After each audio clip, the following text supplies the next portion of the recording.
Well, Bangladesh has been facing economic challenges, and one of the things that the chief advisor to the interim government, Yunus, has been doing is that he has been trying to look for new trade partners. Now, why is that necessary? Why does Bangladesh suddenly need new trade partners? Why is there a sudden focus on finding new trade partners? That's because trade relations and trade ties with India have deteriorated greatly. In fact, within Bangladesh and India, between Bangladesh and India, the trade amounted to a lot. But now, of course, what has happened is that this number has fallen sharply. Now, this also means that, Mohammad Yunus is looking for new partners, and that includes his trip to Malaysia.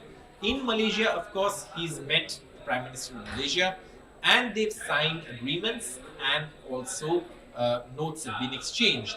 And in the pacts that have been signed with Malaysia, these include, in Yunus's vision to Malaysia includes cooperation in the field of higher education, training of diplomats, and in the halal ecosystem. These are the pacts that have been signed.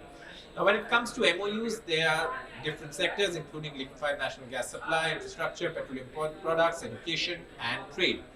And what we know is that, this is, of course, in the backdrop of also India banning, this trade of or import of jute products, through land ports that had happened earlier. Now, of course, the only port that's been left open for import of jute products is the Nhava Sheva port, which is, of course, a port which is located in Mumbai.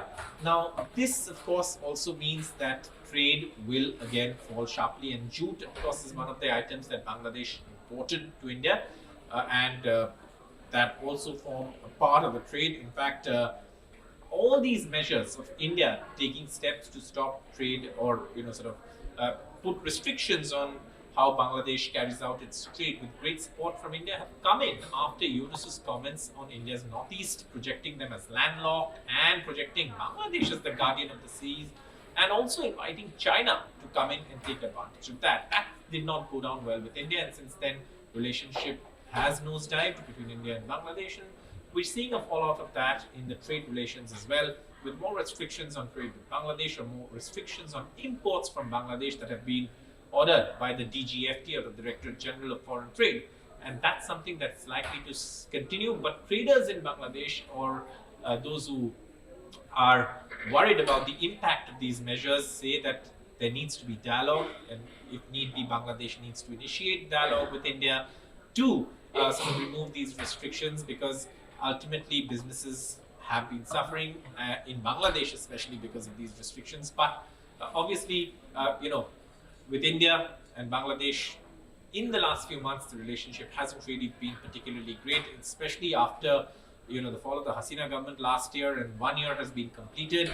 Even during that rally, to mark the 1 year, there were speeches that were made that seemed to be anti-India in nature, and therefore trade is also suffering because of the deterioration in the India-Bangladesh ties. For more such videos, stay tuned to NDTV's YouTube platform, where we bring you the news with context and headlines. For all the news and latest updates, stay tuned to NDTV. Thank you so much for watching.